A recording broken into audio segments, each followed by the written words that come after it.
wafdiga madaxweynaha galmudug oo ka soo ambabaxay magaalada muqdisho ee caasimada Soomaaliya waxa garoonka diyaaradaha ee cadaada ku soo dhaweeyay madaxweynaha dawlad goboleedka Ximaniya Xeeb Cabdullaahi Cali Maxamed Baarleex iyo xubno ka tirsan maamulkiisa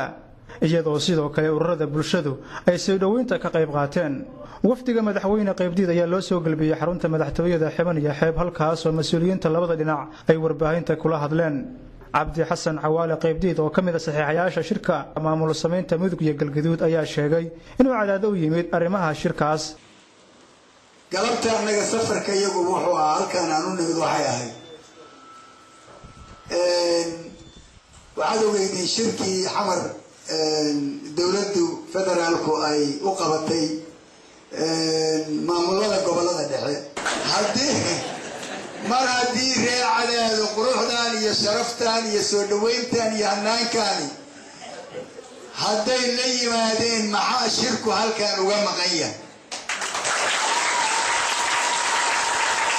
cabdi qaybdiid baa dhex taagan tolkiis mariyi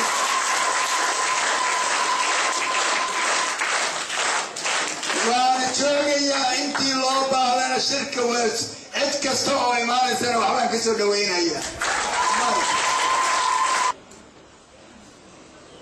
يعني waxaan qabaa waqtiga xawar aan ku dhumayno 3 biloodii wax ka badan baa la qaban lahaa hadii halkan la isugu yimaado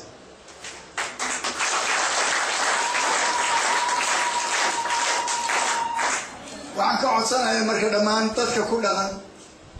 madax dhaqameedka ku dhaqan labadan gobol kuwii shirkii xawar ka qayb galay kuwii aan ka qayb galin kuwii guddiga farsamada ahaa wax ku yeeshay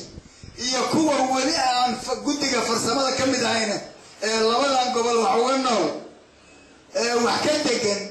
waa u furan yahay si toos ah inay ergooyinkooda iyo salaadiintooda iyo waxgaradkooda inay yimaadaan waa u furan yahay shirkaan madaxweynaha dawlad goboleedka Ximaniya Xeeb Cabdullaahi Cali Maxamed Baarleex ayaa soo dhaweyn kadib si rasmi ah cadaada uga casuumay wufuudda beelaha gobolada dhexe arinta dawladda federaalka ah oo ay roolka ay ku leedahay mudug iyo galgaduud waa kaleer caaw wixii ka dambeeyay waxaan baaqaydan kaga wadaa gudoomiyaha sunna wal jameeca oo saxiixii saddexaad ah intii uu soo madaxweynaha imaanan taleefanka ku wada hadlaynay wuxuu ballan qaaday 48 saacadood soo socotay inuu ku soo xaroon doono asagana madashu ku imaan doono haddii alla ka raali noqdo walaalaha ka dhiman